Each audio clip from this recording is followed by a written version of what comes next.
It gives me great pleasure to introduce Carol and Kelly. Carol Burton began as a volunteer for the Urban Harvest 20 years ago to learn how to grow food and how to teach kids gardening and how to change the landscape of public schools from monocultural to recreating diverse ecosystems at outdoor classrooms. She is now Urban Harvest Director of Garden Education. In 2005, she completed Harris County Master Naturalist training at the Houston Arboretum and Nature Center and incorporates habitat gardens as a key component of organic gardening. She currently oversees adult classes, programming, and youth education services for garden programs at several school partnership sites, including Gregory Lincoln Education Center. The Cultivated Classroom at the Gregory Lincoln Education Center is an urban harvest demonstration site. Youth gardening education services impact hundreds of children aged 4 to 14 from all over Greater Houston. Now, Kelly, who is the second speaker presenter tonight's presentation, Kelly Caraves, is the culinary arts educator at Gregory Lincoln Education Center in the historic Fourth Ward near downtown Houston, with an enrollment of nearly 700 primarily low-income students ages 4 to 14. Employed by Houston Independent School District and working with Urban Harvest, she is also the founder of the Cultivated Classroom, where students learn about food by working in the garden, caring for chickens, picking fruits from the orchard, and preparing these foods in the kitchen classroom. Cultivating their minds and bodies, Carabias's students know where their food comes from because they sow it, grow it, share it, and eat it. She initiated a unique program working with a local grocery store to create a kids market. Their students are responsible for marketing, display, pricing, and selling the food they grow.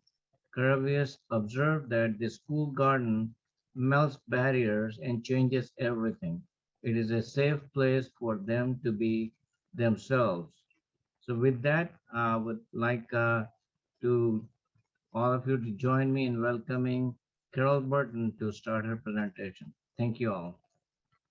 Great, thank you. Thank you for having me today to present about the work that I'm doing for Urban Harvest. It is really a pleasure to have this opportunity, and I'm very grateful that I get to share today about our work with youth. And so again, as Mohammed said, that when I first started working with Urban Harvest as a garden educator and school garden coordinator in our work with schools, that was one thing that I did at the very beginning, was sign up to take the Harris County Master Gardener training, because to garden organically, it's very important to recreate systems in nature. And I really at that time needed more knowledge about native plants, because it's a key component of working with schools and restoring the landscape. This presentation is called Growing the Next Generation of Gardeners. And I am your presenter for today. I am the Director of Garden Education, and Kelly Carabias is featured in my presentation so that I can share our work today. And I'm sorry, she sends her regrets. She was not able to be here today. Now, Urban Harvest started in 1994. And basically in 1994, just prior to that, we were under the umbrella of another organization focused on food security. And we quickly learned that to help people provide food for themselves, we had to teach them how to fish, essentially, so that they could have the means to grow food for themselves, rather than just being part of a food bank and subsidizing food. we really wanted to go to our mission and value of cultivating thriving communities through gardening and access to healthy local food. So these are some of our core values: integrity, empowerment, sustainability, and equity. And as for any nonprofit, in fundraising, in our work in the community, whenever we do encounter different obstacles or challenges, we just basically, we look at the bigger picture of our mission and values to make sure that we are aligned, and basically want to empower community members and really focus on sustainability and also equity. Now, some of the things that we do are programming. We have the largest farmers market in the state of Texas that we operate and manage. That is the farmers market, which is now in the parking lot of the St. John School on Westheimer. And our farmers market focuses on providing fruits and vegetables, a venue for farmers within 180 miles of Houston. And so some other farmers markets, they may bring in some vendors or more crafts from outside, but we are really focused on supporting local farmers and also artisans and producers. We teach over 60 organic gardening classes every year, from basic courses to series and individual workshops. We are a community garden network of 140 gardens throughout the greater Houston area. So that is part of our core mission of enriching the community through gardens. And that was creating an affiliate community garden network of supporting these volunteer efforts of growing food right in neighborhoods and with community groups. We expose Houston area youth to the wonders of gardening and the natural world. And that is what I will go into more depth of talking about today. And then also, we now have a large food access program to provide fresh and healthy food in communities that do not have access.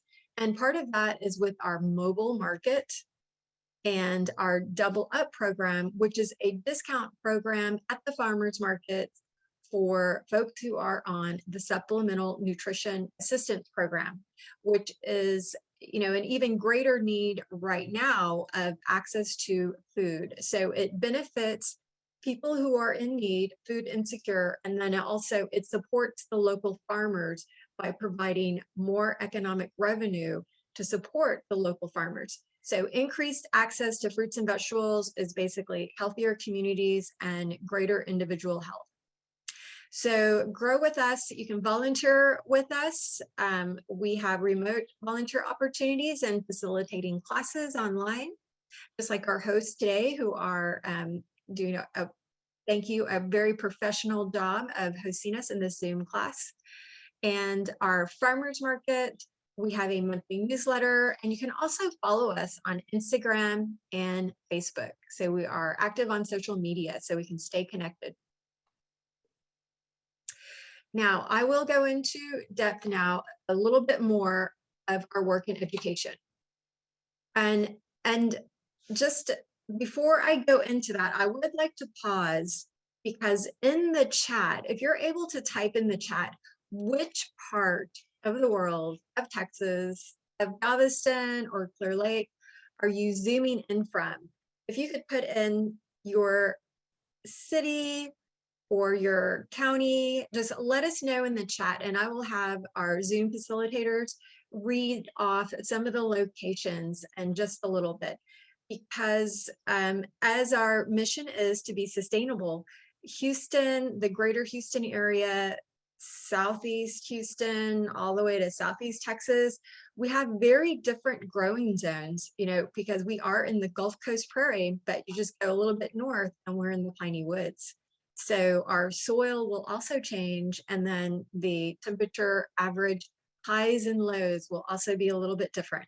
So that's all rooted into our adult gardening classes, and part of the mission of growing food and healthy environments is really being in tune to our microclimates. So, so I see that there's a lot of activity in the chat, which is wonderful. So let me finish this slide and then I'll have the facilitators just shout out a couple of the places of where you're zooming in from. Okay, so our adult classes.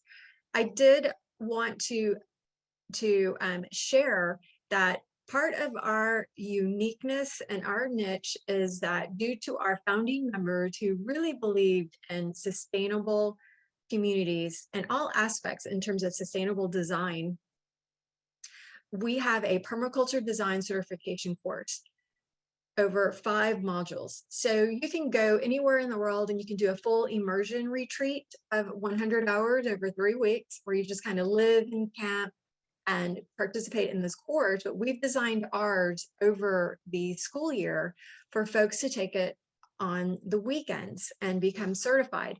And as we take folks through this course, it's just like the Master Gardener course, where you're learning about the different biomes of Texas and ecosystems.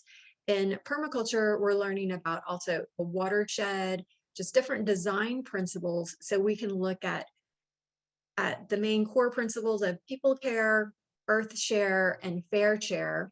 And then based on ecological principles of diversity, sectors, zones, using those principles to apply to our life, our workspace, our home space, and many different levels. So I was actually interested in permaculture before I found Urban Harvest, just through friends who were also environmentally minded. And I became fascinated because it discussed principles of growing food on your balcony and within an ecosystem of a forest. And rather than the conventional method of rows and relying on specific conventional isolated fertilizers, it was recreating a whole ecosystem that supported each other, where everything was being reused. Okay, so now this is a very important aspect as I continue later in the presentation. Now, our work in youth education does center around our Edible Academy teacher professional development, is supporting the teachers with the training and knowledge and that engagement outdoors. When they feel comfortable, then they will more frequently feel more comfortable to bring out a whole class of kids to interact in the environment. So there's usually that hesitation when they're not sure what's going on out there. They're just not familiar with it. And so that's basically a barrier to kids gardening outdoors and access to environmental education. For the last 15 years, our visiting garden education programming, after school and during school services, has been a large part of what I have done and the work that I've been passionate about for Urban Harvest. And that has been to develop after school programming and also during the school day to support teachers by sending trained garden educators to run the after school program or to visit those teachers during the day, so that we bring the lessons, the supplies, the community support, community planning to support an outdoor classroom. Okay, before I move on, could I have the facilitator just read out and share some of those places that folks are zooming in from? All righty, we've got quite a few, and here's just a sample. Montgomery, Lamarck, Houston, the Fifth Ward, Galveston Island, Friendswood, Sugarland, of course, Clear Lake, Westbury, Porter, Texas. Wonderful. Okay, a good variety. And shout out to the Fifth Ward, because I am actually sitting just in near North Side, which is also a part of the Fifth Ward. So, so friends, very close and also a little bit further out. So this is how we can be connected, and your support in finding the school near you, because we have found that public green spaces and public shared spaces is part of our work in equity and equal access So schools in economically challenged areas in the Houston area basically really need lots of community support in order for us to have kids and their teachers utilize an outdoor classroom. So part of our programming and also becoming a vendor for the district in these education services, we have focused our services on integrating the Texas Essential Knowledge skills in life science, earth science, and also health and safety, because that's where food preparation and what's on my plate, the food pyramid, that is all under health and safety, basically physical education in elementary school. And then also, arts, language arts, culinary arts, and that's part of our partnership with Gregory Lincoln is through culinary arts. So each school, we really rely on each school and their site-based decision-making to decide if they really want to focus on the science classes utilizing the garden, lower elementary, basically from pre-K, kindergarten, first grade, the second grade, who really are experiential learners to get that experience outdoors. Or perhaps they want to focus on fourth and fifth grade, because that is when the state of Texas implements the science STAR testing. So we really rely on the school leadership and that teamwork to collaborate. So the central common theme is the outdoor garden, vegetable garden, orchard, native habitat, and then the academic enrichment. Each of the teachers that we visit, they will be going a little bit deeper and further in that aspect. Okay, so pre-COVID, before COVID, on average, we would partner with about 25 different schools annually for weekly after-school garden education or during the school day. Currently now, due to COVID, we have shrunk in our services. We have moved a lot of things online and we adapted and we went hybrid. And so now, since our staffing has shrunk and basically the school partnerships have shrunk, it is not because there is not a desire to have school gardening. There is even more of a desire, but with teachers and schools having to close, that right now we are also shifting to really focus on our teacher professional development and our adult programming. And so we are still currently partnered with 6 schools, but we're also re-strategizing in how to be more strategic. Now, some of the agencies and partners in public schools, this is part of the eco-literacy, so to speak, of working with public schools. And that is partnering with multiple agencies and community partners. And that is really what is needed to support environmental education. And so these are some of our partners, of course, HISD, Houston Independent School District, because we are right in the center of HISD. HISD Health Medical Services. So each school district has health medical services, which is basically the school nurses. And so we did partner the last 2-3 years on the PEAS project, which was strategies for obesity intervention for early childhood. And we really value our partnerships with early childhood centers because at nurturing the parent and the child for that love of being outdoors. We just really love that special spot of working with early childhood centers.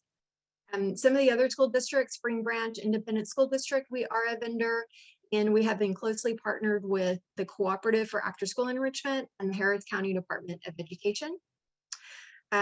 Texas for After School Enrichment and Community Learning Centers, if you have heard of No Child Left Behind, this is part of the legislation that was part of No Child Left Behind, and that is federal funds for after school programs, which are comprehensive, that include enrichment. And that's where we fit in because we are a community partner for enrichment, but also tutorials. They serve the kids snack and dinner. And so after school programs is really where we first started in delivering our services for after school. And the city of Houston has some funding for after school programming, and a big shout out to the Garden Club of Houston, because they are our major supporter of our partnership at Gregory Lincoln Education Center. And again, I have this little spider web here because that is a symbol of interconnections, which are vital to support equal access. And again, we are nurturing the next generation of gardeners. And so when we look at, diversity and communities in need, which are usually in Houston, communities in need are typically the Black and Brown communities. We have basically parts of Houston, which are primarily migrant families, and that's the Southwest Houston in the Galveston area, who are from all over the world and speaking many different languages. And so the other areas of town that we work in are usually predominantly Hispanic or predominantly African American. And so the strategy that we have to meet the needs of these schools is to focus on academic enrichment in the outdoor classroom. And so that is lessons in the outdoor classroom based on science, and then also community building for these shared spaces. And when we have our garden work days to support the school gardens, we have it listed as open volunteer days on our website. So we get people from all over the city and corporations who want to support communities in need, who are economically challenged. And then we also recruit from the school so that we can have families work together in the garden. And that's some of the feedback that we've gotten from the students that we work with, is that they really enjoy meeting a diverse group of people that they normally wouldn't talk to when we have our community events. So they have been a vital part of supporting environmental education in our partnerships. So now here I am going to introduce Kelly Caravillas and share a little spotlight on our partnership. So when I first started working for Urban Harvest, actually before I started working for Urban Harvest, I was doing some nutrition classes for Whole Foods Market, because I had also worked for Whole Foods Market in the nutrition department. And basically Kelly was bringing her students on a field trip to Whole Foods Market. And I did a lesson on ingredients on labels. So we looked at orange soda and we looked at orange juice. And so we looked at orange soda that had absolutely no oranges in it, and we looked at orange juice. And so here we are, we've been able to collaborate. After I shifted to full-time for Urban Harvest, we've been able to collaborate in the school garden. And again, we've been able to collaborate through the support of the Garden Club of Houston and other various grants so that we can go deeper into our partnership. And I'm going to click on this link to go to her website she has created to share about her program. So this is the Cultivated Classroom, and I'm going to play this short little video to talk about the program.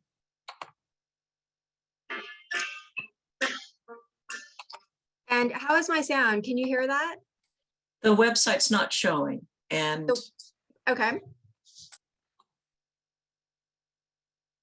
I am going to share the website and also my sound from my computer, the sound from the computer. So here we go.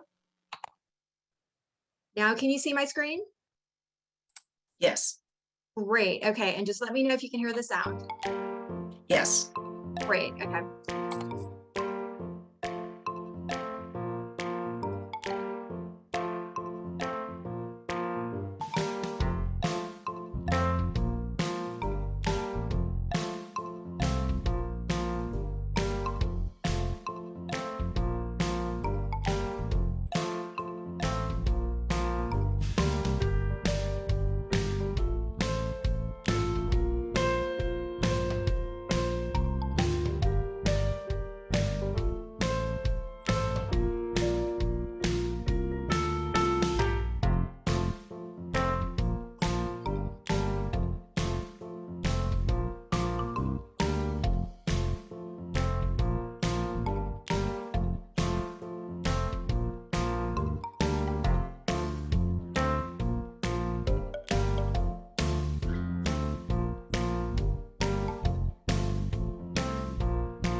Great. Okay. Let me go back to her webpage. And again, the link we can also post in the chat to the cultivatedclassroom.com. And basically you can look at the pictures and learn a little bit more about what is going on at the program with Kelly Caravias. And this right here is Janae Goodman. And she was originally a student of Kelly Caravias when Janae was in the 5th grade. And she wanted to be just like Kelly. So she went to culinary school. And she is now teaching the Cultivated Classroom program at Hogg Middle School. And so that's part of the success story of digging in and really connecting strong bonds and relationships with students and really supporting students at every step. So that's part of the key success is developing relationships in the garden.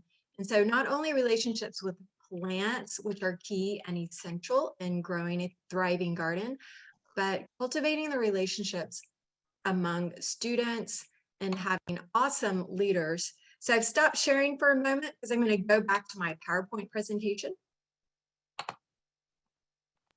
And can you see my screen? Yes. Great. Okay. So that is the Cultivated Classroom. So we basically partnered together at Tinsley Elementary, where we partnered in creating an outdoor classroom, and Kelly, as the art teacher, created a culinary program. Well, that school did shift its focus to remediation and testing. And basically the culinary arts program was moved to only after school. So we decided to find a school partner together in which we could really integrate all through the school day. And as part of the school culture, this aspect of an outdoor classroom and growing your own food. So she moved to Gregory Lincoln and we followed right along with our support and basically the program funding so that our garden educator that we can partner once per week when the culinary classes have their garden day. So the rest of the week, they're in the classroom learning culinary arts. And then on Fridays, Friday is the garden day. So we're growing the food for the culinary arts program and also the community and our community dig it days. So you can post any questions that you have in the chat, and then the facilitators can let me know if there are any questions about the Cultivated Classroom. And I'll give y'all a couple moments if you have any questions about the Cultivated Classroom and how we operate. I will just basically share about this slide a little bit because I have listed Urban Harvest School partner sites. And basically, these are over the years, a few of the schools, some of the schools that we have partnered with ongoingly. So when we partnered with the school, we really looked at a vision of partnering with the school with 3 to 5 year goals. Because we would get contacted by schools that would say, well, could you come out maybe just 2 times and do a garden lesson? And it was like, no, we really don't work that way. We're really working on supporting the school and building relationships. Now, if you look at this photo, you can see behind our garden educator. Oops, I advanced too soon. That we have a habitat, a butterfly garden that is very much overgrown. And then right now they're standing around the vegetable beds. So the habitat has gone a little bit wild. And that is when we rely on the garden work days to help do the needed maintenance to trim back the vigorous plants that may or may not be that are a bit invasive in their growth habitat. So they may be native or non-natives. And so the non-natives we definitely try to remove, and the invasive natives we just try to control a bit so that we can have a variety and diverse habitat. Were there any questions about the Cultivated Classroom? No, we don't have any questions right now. Okay, so as I progress through the next 10 minutes or so, I'd like everybody to kind of reflect and think, is there a school that you would like to assist? Is there a public shared space that you would like to be a part of or direct resources to give them a little bit more support so that there can be just like greater access to the outdoors in your community. So if you have ideas on how you would like to do that, just go ahead and write in the chat and share those ideas, because your peers, somebody else who is listening in, may be able to see that and get additional ideas. And Carol, we did just have a question pop up. Okay. Okay, it says many of our members support native plant and pollinator gardens. It sounds that these would be something that could be part of our school outdoor classroom projects. Do you see this as a possibility? Definitely. I definitely see it as a possibility. And so one of the key things is to find a school partner that is also interested. And so very often I would run across volunteers who are trying to assist their school. It's usually their child's school, and the administrators and the teachers, basically their support and their interest in school gardens is falling on deaf ears. And so that can be very, very frustrating. And so basically you really need to find other like-minded individuals to work together, and then you can have that dynamic impact. Because sometimes when you're the lone wolf, the road can be very rocky and very challenging. It can feel like an uphill battle until you start to build your network of support. Now I'm sharing this case model of this school garden, Kettleston Elementary, which is right near downtown. And basically the principal had reached out to us because their outdoor classroom was completely overgrown and fallen apart. And she actually could not let any students in this little courtyard garden because of the timbers had exposed, nails.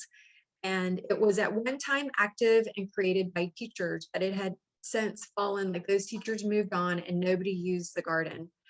So I went to visit and I recommended that she have the district, basically she put in a work order and have them clear it because it was a little bit too large to go in with volunteers. And I had to share with her that if she had an after-school program, we could partner through our after-school program services. So multiple things came together within a year. Just the synchronicity of that interest of the principal, really seeking support, that she had a corporate sponsor, Kane Anderson, and an employee of Kay Anderson also lived in the neighborhood. So she volunteered on her own time. And then for Kane Anderson and their foundation, she also brought some support. And then we received an after-school grant award to partner and provide after-school programming. So all of those things came together within a year. So we had money, funds for the materials, we had programming in place through a grant award, and we had this highly enthusiastic principal. So within our partnership, we met with her and some teachers to discuss how they would like to use the space. So they asked for roses because they wanted the space to be a place for kids to come out and basically feel recharged by nature. So we included a pergola, a shade garden, and also a butterfly garden component. So we have raised beds for the vegetables, but we also have a native plant component incorporated as well, because we want the kids to see pollinators and enjoy the life cycle of butterflies and lizards. And if we had a water element, such as a bird bath, we often have basically a pot that we fill with water. A saucer, a pot saucer that we keep filled with water so that we can have a regular water source for birds, so we can create the components of a habitat. Okay, so we had an amazing, successful workday. And let me advance my screen. And here's another close-up of the garden transformation. And this is a little close-up I wanted to include so you could see like the pergola was going to go in the middle, and then we have the butterfly garden and the shade garden right around the garden. And the photo over to the left, we have some of the community members who came out to volunteer with the students. So they did a big recruitment of high school volunteers, neighborhood volunteers, and also their neighborhood community group to support the school garden.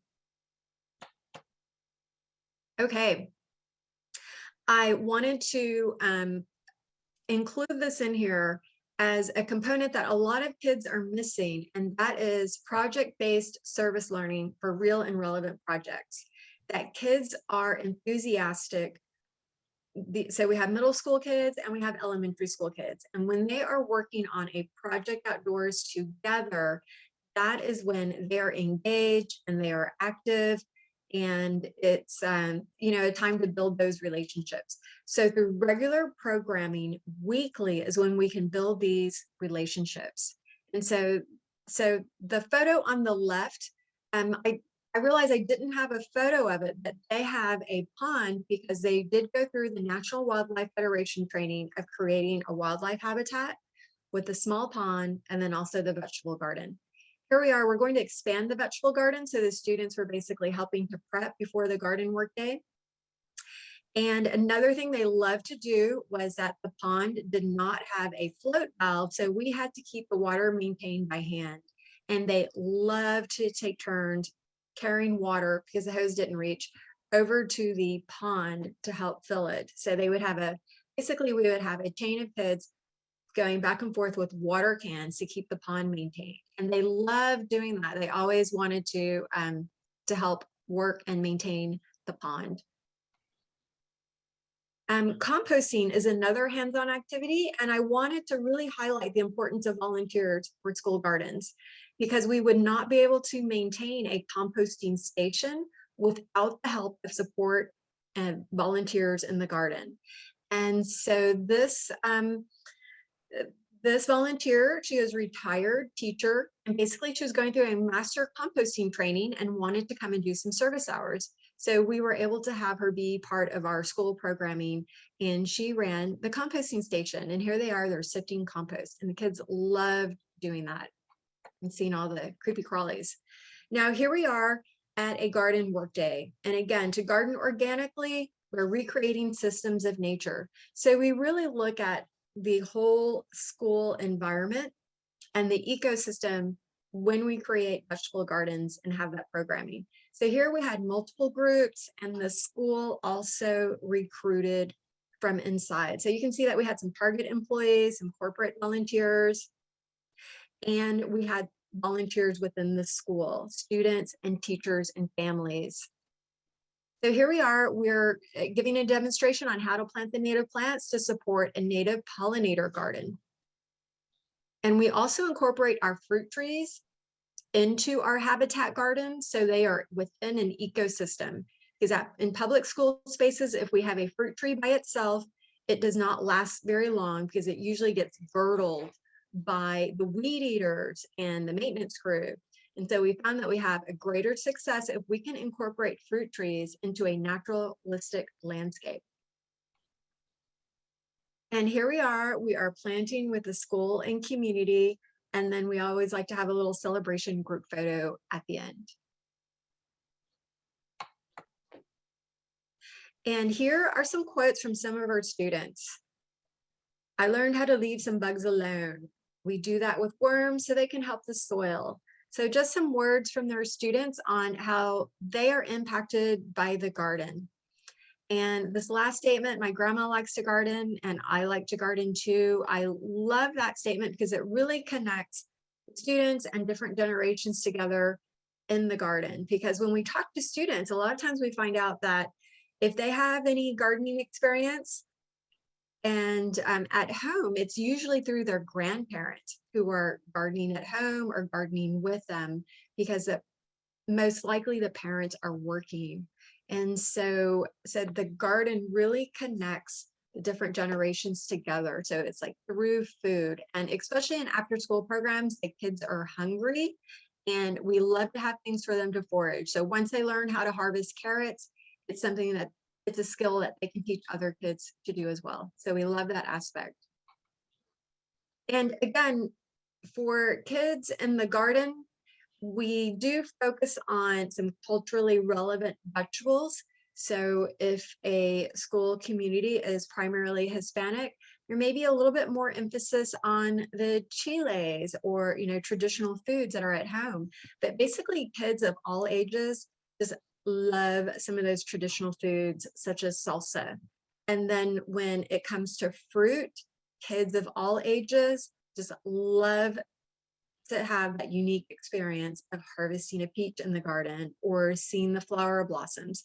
So it's one of those universal things of the human experience of growing food that we want to bring to kids, and especially schools in underserved, economically challenged areas. So this group of kids were in the orchard and we just cut up some fruit and they're about to share their fruit snack. So we did some maintenance in the orchard, and we had Miss Maria Pena, who is also a Houston native, and she volunteered with us, and then she trained with us to become a garden educator. So just creating those relationships in the garden of being able to nurture new garden educators and also highly experienced garden educators to have that opportunity to be in the garden together for environmental learning, and those relationships in the garden is really what nourishes the kids and their experience. Just a little bit more to connect with kids, basically the spicy challenge, because a lot of the kids across the board do not care for radishes.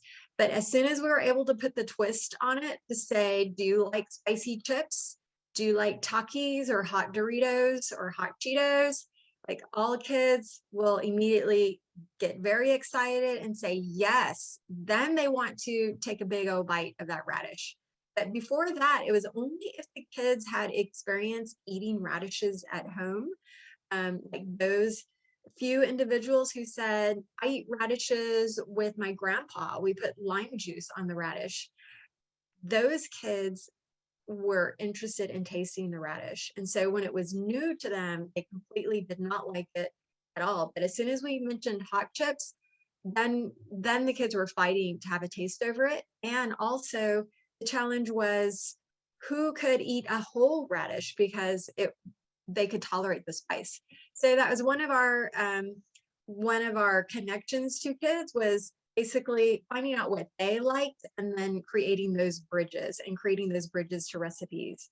And here we are on the right, we are making a pak choi Asian salad. And that was one thing that they loved. They were not familiar with pak choi, but as soon as we got into Asian dressings, they love that aspect of mixing and creating dressings, because they had that experience earlier in the year in culinary arts of creating emulsions. And so that was one of the things that they did enjoy, very surprisingly, was across the board, kids really enjoyed pak choi salads. And so that was one thing we would bring back, based on their preferences and what they liked. Going back to the Early Childhood Center, again, it takes a community of volunteers to create that garden for the little ones. And so that is what we love to do. And volunteers find us, they see our volunteer opportunities, and they want to come and pitch in. So here we are with a teacher and a student and a community member to create the butterfly garden. And then here you can see now the garden educator is there with the students, and they are tending their vegetables. And again, at schools, to be culturally relevant, that are primarily African-American, we will make sure that we're growing lots of greens, of mustard greens and collard greens, because those are traditional Southern foods. And there's just so much more excitement when we have those vegetables that folks are familiar with, that they have grown up with in the garden. And so we always try to grow something familiar and something new, and also what grows really well in the garden. And so this is one of our students who basically went through the program from middle school, and he just graduated high school. And you need to be in tune with your surroundings and connected with the earth. And that's really what gardening has done for me. Okay, whenever I read that, I get a little bit teary-eyed. That former student, and he went on to create a culinary club for his high school and visions to create a garden. And here's another student. So tied to food, nutrition, the studies show that kids are more likely to try vegetables. I mean, we have seen it in the garden when they grow it themselves. And the student found interesting how different plants grow in different environments and the types and ways they bloom, the colors, and I like watching them grow and picking them.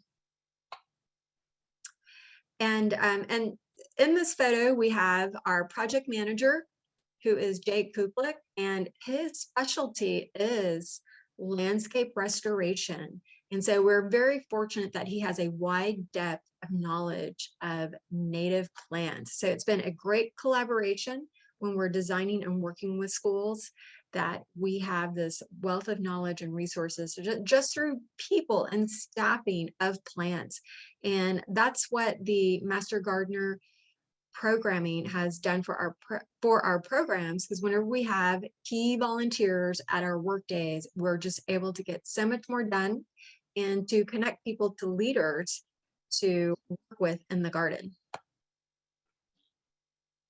So resources for you and families and schools. So on our website, and also I think Chuck is going to post in the chat the direct link so that you can find these, because I know our website has, lots of information and programs. We have a free digital download of the Urban Harvest School Garden Guide. It's a resources on top easy to grow vegetables, herbs, orchards, and a couple pages on the principles of permaculture and recreating systems of nature in your garden. And again, Edible Academy Professional Development, our next one is at Gregory Lincoln on Saturday, April 9th. And so the registration for that is up as well. Okay, I'm going to stop sharing and see if there are any questions, and if folks have ideas of how they would like to assist schools, just let me know, and we can have the facilitators share what they have found in the chat. Okay, well, we do have a question, and it is from Mohammed. Would you like to read your own question, Mohammed? It's a good question. Okay, so Carol, when I was trying to, get people interested in this presentation, I had a meeting with a local private school here in Webster, Iman Academy, the principal and vice principal and all that. And then I also had a meeting with right there in your backyard, the Fifth Ward Islamic Center.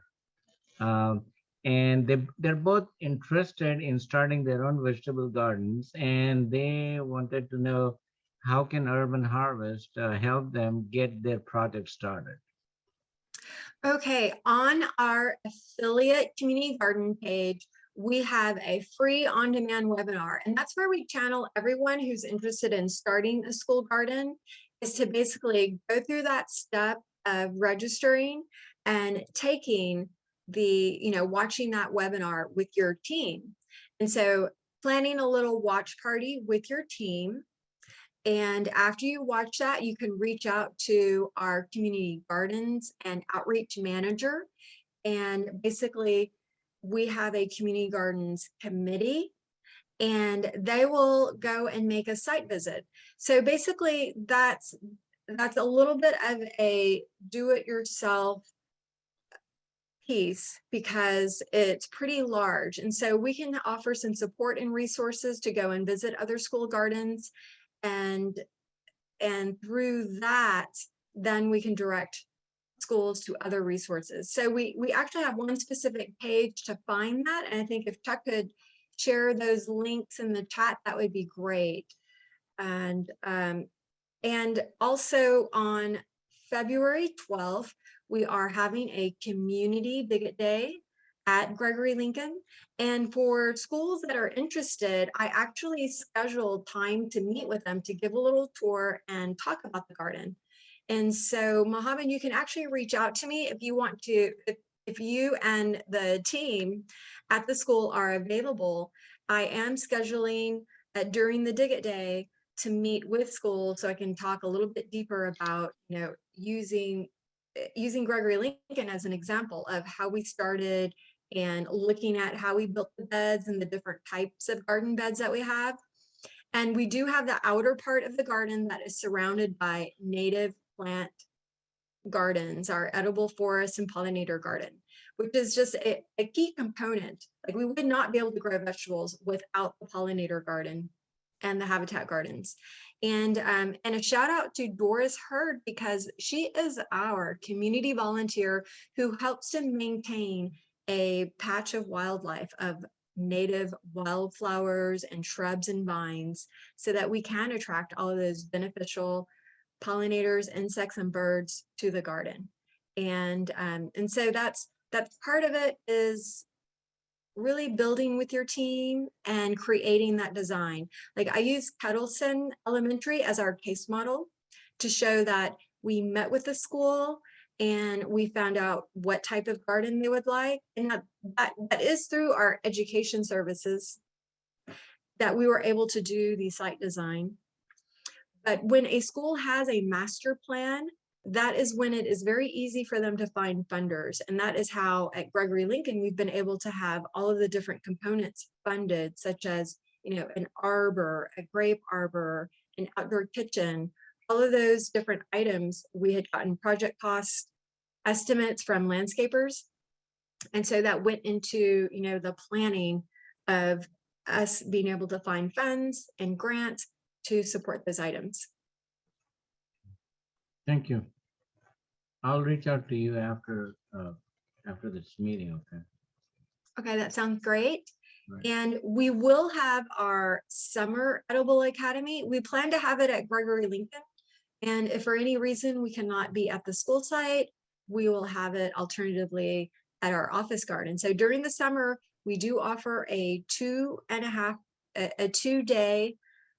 edible academy professional development for teachers and also community garden volunteers, parent activists, or from other agencies who want to be involved in school gardens. So we go through a lot of lessons, activities, and we even harvest from the garden for the participants to make a garden to table lunch.